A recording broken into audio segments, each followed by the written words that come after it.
Bismillahirrahmanirrahim. Kata Imam Ghazali, kalau nu jeling tenan. Kenapa Imam Ghazali disebut Hujatul Islam? Sama nak kepen syukur itu gampang.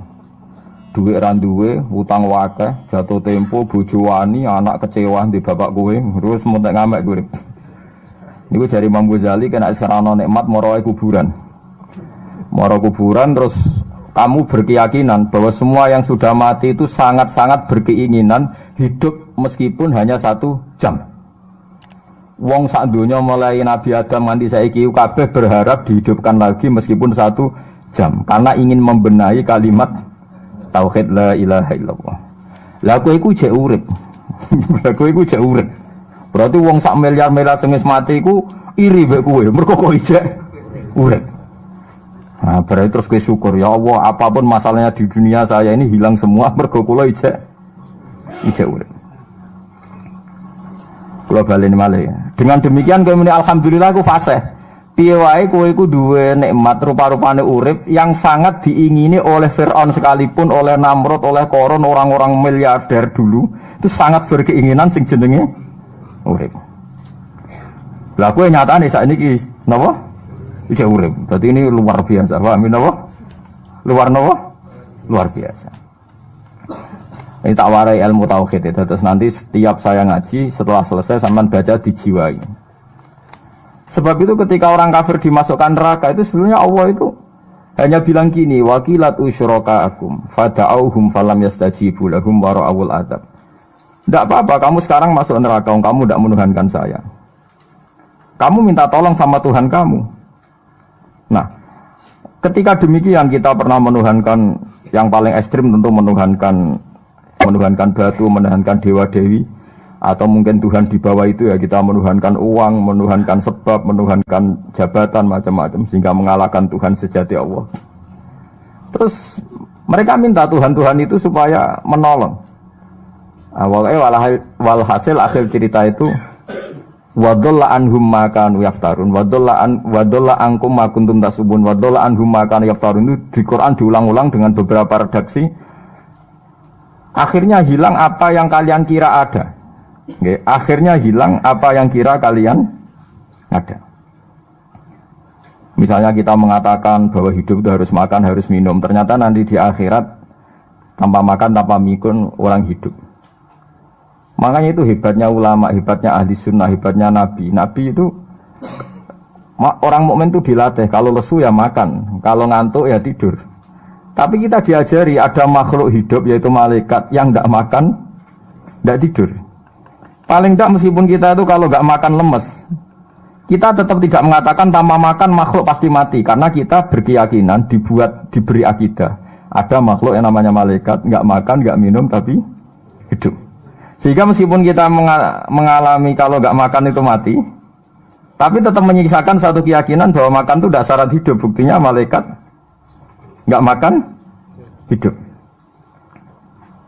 Paling tidak dengan keyakinan itu kita tidak mendewa-dewakan harus makan. Itu cara-cara Nabi mengajarkan kita. Paham gitu. Terus ini saya ulang-ulang.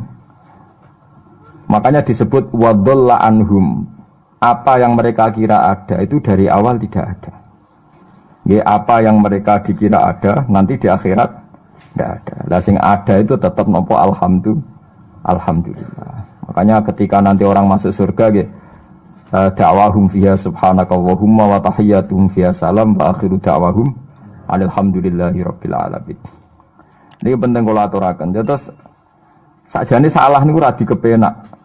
Itu sebabnya kenapa orang yang kafir mulai cilik sampai tua ketika meh mati kok nglafadzna la ilaha illallah, satu kalimat ini akan menghapuskan kekafiran di masa lalu. Kenapa kok bisa hapus? Karena kekafiran yang masa lalu itu omong kosong semua. Ini omong kosong semua. Barang itu kalau hakikatnya kosong, hilang karena ada bukti, memang tidak benar. Itu kan gampang untuk menghilang. Itu podo karo wong mending ini. 3 miliar ambek 3 miliar. Iku podo karo 5 rupiah. Dari ku gremeng meneh. 1 triliun ambek 1 triliun podo karo 500 rupiah. Omongan gremeng itu kan ya wong edan ngoten mawon kan. Berarti sak urip-uripe muni Isa pangeran ya edan. Muni liyane pangeran itu kan omongan ra penting semua. Meskipun disebut tuh miliar triliun tapi kan Cara guru biji busa kan gampang dobong ae wong ndak. Tapi malaikat bagian kataba, bagian nulis, iku ora wani ngobong la ilaha illallah ben kuwalat tapi pangerane. Makanya saya pastikan sekali sampean nglafadz la ilaha illallah itu benar, malaikat sing sentimen mbek sampean pun ndak bisa bakar itu. Kuwalat den. Paham juga maksudnya? Paham ya? Jadi jelas guys ini kenapa kalimat itu begitu dikjaya. Paham ya? Begitu dikjaya. Lah soal kita ngalami di zaman akhir, orang lafadzkan kalimat itu dianggap bid'ah, terus tukaran. Ya kita semua ngalim bingung, kalimat itu salah apa, dianggap apa bid'ah. Wong kalimat disifati thayyibah, sing lafadzno dihukumi nglakoni bid'ah. Lah sing diarani bid'ah ya ora trimo pisan, malah gawe hadis palsu. Fadilail wiridani malah palsu hadis. Sajane cara padha warase ngoten ora perlu debat bulet ngoten. Padha warase lannya kono nganggo kapasitas ulama, kita pakai kapasitas apa? Ulama, terus kita diskusi baik-baik. Di kula baleni malih nggih, kenapa kalimat thayyibah disebut kalimat baqiyah? Dalam istilah Quran wal baqiyatus sholihat. Baqiyah itu sesuatu sing abadi. As-sholihat itu sing layak, sing apik, sing selalu duwe eksistensi. Soleh maknane layak. Layak iku mergo wujud. Nggih kula baleni malih tak wari filsafat ilmu hakikat. Sing darani layak iku sitok mergo wujud.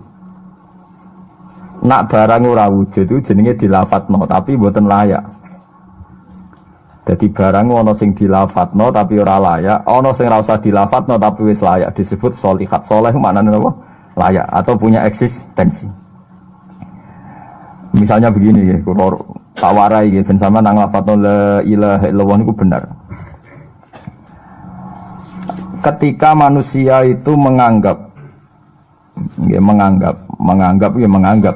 yasumu maknanya menganggap itu sesuatu tidak ada tapi dianggap nopo ada. Itu jenenge menganggap. Ketika manusia itu menganggap bahwa tidur itu penting, kalau orang tidak tidur itu maka dia akan lemah. Kalau orang tidak makan itu dia akan mati.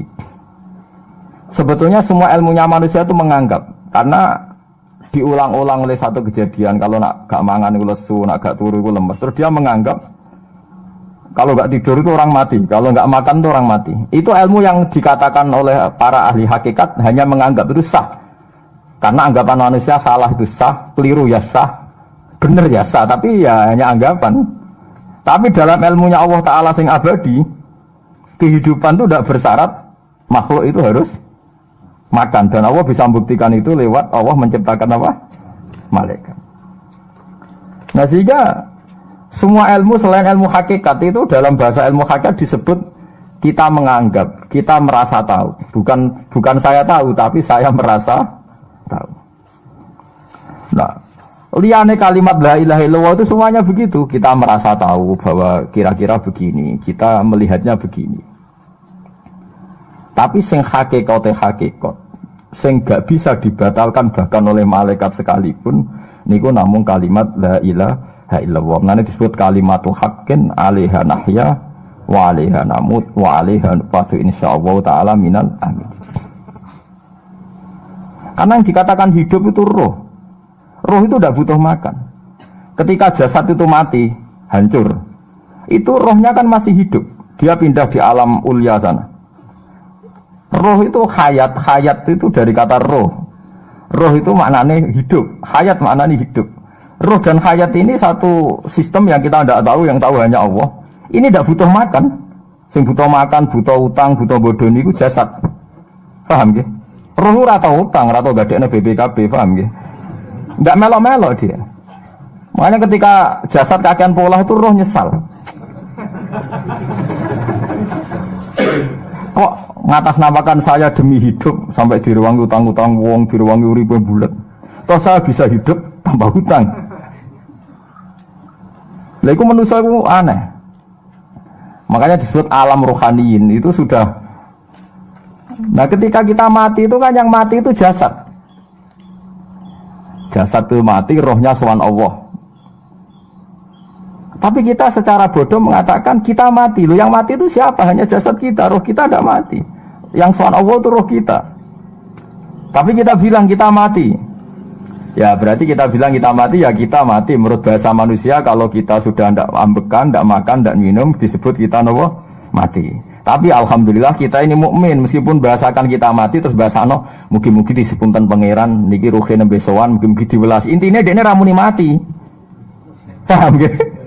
Mulane malaikat ngomong anak pidatone kiai sing lepas jenazah ya bingung. Perkarane dilepas niki pun mati, mboten saged napa-napa, ra iso njuk sepuro jenengan, ra iso salat, monggo kita salati. Wis dongakno sakniki ruhe sowan pangeran mugi-mugi selamat. Jare mati, jare sowan. Sowan kan artinya mlaku-mlaku sowan kan. Nah, tapi misalnya gue bahasano nganggo ilmu sing ekstrim kados kula, nganggo ilmu kelas berat kan malah diguyungake bahwa jasad ini mati, ini tidak penting karena jasad rohnya masih hidup. Maka kita tidak perlu nyolati mayit karena tidak pernah ada mayit karena rohnya masih hidup. Wah, kan dianggap edan bareng kan. Makanya sebaiknya orang ilmu hakikat itu tidak perlu jadi kiai, pokoknya kayak kula jadi ulama tapi rasa jadi nopo. Ya, jadi kiai sampean ae sing ora paham detail-detaile alam roh sampai alam nopo? Alam nopo? Jasad. Nah, itu keliru itu penting karena kalau tidak keliru itu ya itu tadi. Paham sing kula maksudnya. Nah, itu disebut. Nah, kalau sama tanya, lalu roh itu gimana Gus? Ya nggak ada jawabannya. Wong Rasulullah saja yang orang paling pinter di dunia, orang paling tahu. Wa yasalunaka anir ruh kulir ruhu min amri rabbi. Roh itu urusannya pangeran. Makanya kalau sekarang sampean pertanyaannya gini, waktu gale guyonane Siti Jenar. Siti Jenar itu ya ono pinter, ya ngawur tapi ono pinter. Dene iku ora tau salat. Sing salat ruhe jare. Dadi ora tau sujud, sing sujud jare ruhe. Yen darane wali songo iki goblok. Wali songo iki gobloke ra karuan jare Siti Jenar. Wong kon salat, bathuke nganti ngecap jare Siti Jenar. Lah nek sing ngecap bathuke sampean fisik iku hancur, pas ketemu Allah seksine apa? Jare Siti Jenar ke jangan ketemu pintu. Kok jasad kita ini hancur. Misalnya kayak ngandalo bathuk ngecap, jasad ini kan hancur. Sing mbok sowan pangeran rohem. Roh iku wis kon sujud ae ora usah awam. Lah akhire nak wae salat terus meneng ae jare wis salat. Sing ada teng pintu-pintu niku. Nah sing mung syariat terangno ora iso. Rata-rata kiai syariat kan ra pinter hakikat. Mau ngamuk ngono to murtad kowe. Nah ngamuk to. Hasil wong syariat kan apa? Ngamuk. Ngamuk stresan nerangno ngamuk. Ya akhirnya gak sambung kan. Akhirnya gak sambung. Tapi saya pastikan ajaran Kak Siti Jenar itu sesat. Sesatnya adalah wali-wali yang alim, termasuk wali songo yang alim itu bilang begini. Ketika bathuk kita dikokon sujud ning pangeran, kita sujud itu sebetulnya bukti bahwa fisik kita itu tunduk sama perintah roh. Karena roh kita sujud, roh ini menyuruh fisik kita juga ikut sujud. Jangan jadikan fisik ini rivalnya roh. Itu kita gobloknya Siti Jenar. Kalau roh kamu sujud, fisik kamu tidak sujud, namanya rivalitas. Berarti kowe di jisim, duwe wadak sing ra nurut roh. Berarti rivalitas. Lalu jasad kamu itu sing mimpin sapa kok gak nurut. Lah ini mulane sing rodok-rodok Siti Jenar tobat mulai detik ini, Pak. Karena ya buatan tak ajak mikir sama paham ya. Jadi ini permainan ilmu kelas tinggi, paham ya. Kayaknya gak tahu mikir toh. Lah diwarai kok ben kok alhamdulillah aku fase. Paham ya? Paham ya? Makanya andekan malaikat itu kok sujud ning Nabi Adam ketika Allah nyuruh, "Hei para malaikat, saya menciptakan manusia namanya Adam. Setelah jadi maka kamu sujudlah." Itu malaikat sujud. Sujudnya malaikat bukan karena nganggap Nabi Adam itu Tuhan atau makhluk yang istimewa, enggak. Karena perintah Allah disuruh sujud. Malaikat gak perlu tanya maknanya sujud ke Adam itu apa, enggak perlu. Pokoknya karena Allah nyuruh ya sujud. Paham gitu? Setan pakai rasional. Ngapain sujud Adam? Musuh bodoh-bodoh makhluk. Mulanya ono aliran sing sesat malah darani malaikat sama iblis itu tauhidnya tinggi iblis. Karena malaikat diuji disuruh sujud sama Adam, makhluk mau, terjebak dia sama permainan Tuhan. Dari malaikat terjebak tes-tesane pangeran.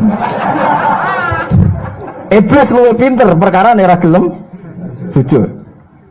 Berarti dekne mau gelem sujudnya namun kalian Allah. Lha kok wong sesat kok. Wong kok nganggur nganti ngono maksudnya mikire iso ngono. Mulane sing do diutang dosa luwih apik timbang sing dipikiran ngene iki, paham ya? Paham ya? Jadi malaikat terjebak permainan Tuhan, dites gak lulus. Ya. Itu ngeri kalau nuruti alin-alin ngoten. Yang benar adalah setan itu dianggap keliru. Karena dia tidak punya otoritas pikiran. Dia ini ora wujud. Hakikatnya setan malaikat gak wujud. Wujudnya diwujudno Allah. Nak wujudnya diwujudno Allah, apa wae sing dadi dawuh Allah kudu sami'na wa ata'na. Karena dia tidak bisa menjadi rival Tuhan. Makanya kalau kita diperintah Allah langsung lakoni, gak usah gawe rivalitas. Mulai paribasane ke kon mangan wis wareng nek Allah ngutus mangan wis mangan ae. Nang kok wargen wis dhewe pokoke mangan. Nek ora mangan ya ora mangan, pokoke kon nurut. Nah itu kelirune Siti Jenar, dia lupa bahwa dengan mengatakan jasadnya tidak perlu sujud mergo sok ben dihisab roh, dia bikin rivalitas antara roh dan jasad. Mula nate maca aliran Siti Jenar mulai yang versi Arab sampai versi tulisannya wong-wong bingung-bingung itu sing luwih bela Siti Jenar timbang Wali Songo. Bahkan dalam cerita itu seakan-akan Wali Songo kasut mergo jare Siti Jenar dipateni wangi terus diganti asu macam-macam lah cerita ngono. Mula nu peneliti ra kabeh, kula ra koyo Kiai Mustofa niku ora apa ya ngono. Gak jelas roe tapi jelas dadi kiai ini. Enak ngoten niku. Dadi ya ana wong ilmune ra pati akeh tapi jelas dikiyaino. Kula ilmune akeh ra pati dikiyaino. Jadi kekeliruan-kekeliruan ini mergo ngoten niku nggih. Memang ilmu hakikat itu jelimet. Tapi sampean harus saya latih. Piye sampean ngaji ning kene ya suwi, tuwa, saya kenal sithik-sithik. Lah nanti makanya nanti menghilangkan barang batil itu mudah sekali. Karena barang batil itu hakikatnya enggak ada. Mbok ana wong muni 1 miliar ditambah 1 triliun jumlah 5 rupiah, mbok sing disebut angka 1 miliar 1 triliun lafaz ini enggak ada. Nggih lafaz ini enggak ada, fakta ini tidak ada. Makanya disebut di Quran iyaquluna illa kadzibah. Sebagian Quran istilah lebih ekstrim. Kaburas kalimatan takhruju min afwahihim. Kalimat itu menjadi besar karena ada yang melafatkan, tapi kalimat ini tidak pernah menunjuk hakikat. Lho nggih to, misale wong nyebut iki geni, wong iki HP kok diarani geni. Itu pernah ada kalimatnya tapi tidak ada faktanya. Ini batu disebut itu Tuhan. Yang benar itu batu, disebut Tuhan itu kan kalimat sing ada kalimatnya tapi tidak ada faktanya. Paham ya? Ini disebut kaburos kalimatan sing takhruju min afwahim. Terus iyaquluna illa kadzibah. Mereka hanya ngomong secara dusta. Sebetulnya kalau barang hakikat itu tidak usah diomongkan, itu tadi kalimatu haqqin 'alaiha nahya wa 'alaiha namut wa 'alaiha nufasu insyaallah taala minal amin. Tapi kalau kalimatul batil kalau nggak diomongkan nggak ada yang ngomong, karena harus diomongkan. Itu pun nggak menunjuk apa, nggak menunjuk apa hakikat. Lah semua manusia itu ngomongnya itu rodok-rodok ala zamihim sesuai klaimnya. Mulane omongane sampean bingung nama malaikat. Saya jamin, muga sampean kenal malaikat kados kula niku malaikat sambat tenan mbek omongane sampean. Kok ndak gimana coba? Kita bilang saya ini kaya, baru punya uang banyak, kaya. Malaikat sing nyekseni kekayaane Allah janggal, kere kok muni sugih. Terus kowe muni saya ini orang kuat karena saya presiden Amerika, saya presiden Indonesia orang kuat. Kita pun sebagai kiai bilang Jokowi itu orang kuat, presiden itu orang kuat. Malaikat sing roh langit bumi, sing roh Allah, dijayane Allah, pemene malaikat Israel. Mangkel sak boleh ana bahasa kuat tuh. Ah semane tak protes kok iso muni kuat itu kuat apa nih? Jadi bahasa manusia itu membingungkan semua. Coba Anda jadi malaikat Israel, terus orang petita-petita muni kuat. Kuat temuning di tak pites setiap saat itu. Jadi bahasa manusia itu membingungkan semua. Makanya malaikat itu kuat yang uang ngomong gak jelas. Nah, makanya mereka nggak dianggap temannya malaikat. Karena tidak wali, dia tidak tahu ilmunya malaikat. Lah wali itu tidak pernah terjebak omongan itu. Disebut ala inna auliya Allahi la khaufun alaihim. Walaupun sampai disebut nanti di antara khasi wali itu kalau meninggal tatanazzalu alaihimul malaikatu alla takhafu wala tahzanu wa absyiru bil jannati allati kuntum tu'ad. Terus malaikat-malaikat yang di langit semuanya bilang pada wali ini, nahnu auliyaukum fil hayatid dunya wa fil akhirah. Saya ini mitra kamu, saya ini teman kamu, baik zaman kamu di dunia maupun di akhirat. Karena bahasanya wali dengan bahasa malaikat itu sama. Tidak pernah merasa kuat, tidak pernah merasa hebat, karena malaikat itu tahu yang hebat itu Allah, tahu betul dia. Apalagi temannya Israel tahu betul. Paham ya? Olah wali yang muniku bahasa di siga sambung. Disebut nahnu aulika, agak tahu tuh paham Quran kados kula. Lah mulane ngaji, wis kerepean lah pokoknya paham. Lah bahasa manusia enggak wali itu bingungkan malaikat karena tadi kita bilang presiden itu orang kuat. Ini orang kuat. Padahal malaikat yang bagian mitosnya Allah ini janggal, kuatnya nang ndi. Apalagi malaikat yang nyekseni alam malakut, alam ning langit. Yang sampean saiki wis sinau planet mawon lah. Planet Mars itu kayak gini, Platurus gini. Delok bumi planet paling kecil. Wong bumi planet paling kecil kok penduduknya paling kuat tuh piye kamu sih? Paham ya? Wes bumi paling kecil digoni wong miliatan. Terus untuk mau sepiro? Mau untuk kok terus kuat itu kuatnya nih? Nanti. Berarti sampean membahasakan orang kuat ya gak sido bener. Orang itu ilmuwan, orang paling pinter di dunia. Pinternya ning ndi? Misalnya yang rasa pinter karena ini bisa menemukan komputer, bisa menguasai sak dunia, peneliti, handal ngene-ngene jare malaikat. Umpama ke roh ilmu sak bumi ku rong roh Mars. Aku sing nata Mars, tukang jogo. Artinya umpama ke roh tenan bumi ku rong roh planet lain dan kehidupannya di sana. Apa meneh alam malakut, alam roh. Misalnya alam kematian itu butuh ilmu 99, alam dunia mau butuh sitok. Ngendikane Nabi bandingan ilmu dunia sampai akhirat itu 99 banding 1. 1 dibagi wong sak dunia.